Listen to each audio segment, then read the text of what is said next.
Today I am sharing a very creamy tomato basil soup recipe which has no cornflour added to it, but it's still so creamy. Start by adding some olive oil and butter in a pressure cooker.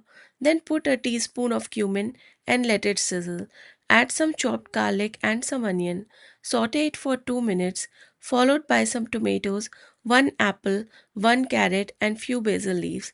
Give it a mix, add some salt and water. Pressure cook for 3 to 4 whistles and simmer for 2 more minutes. After this is done, open the pressure cooker, put all the mixture in a blender and blend it finely. Then add everything in a pot and let it boil. Check for seasoning and add 2 tablespoons of cream and some black pepper. Serve hot, garnished with more cream. I'm serving it with a crisp herb garlic bread which goes really well with it. Apple in the soup balances the sourness of tomatoes and gives it a very nice taste.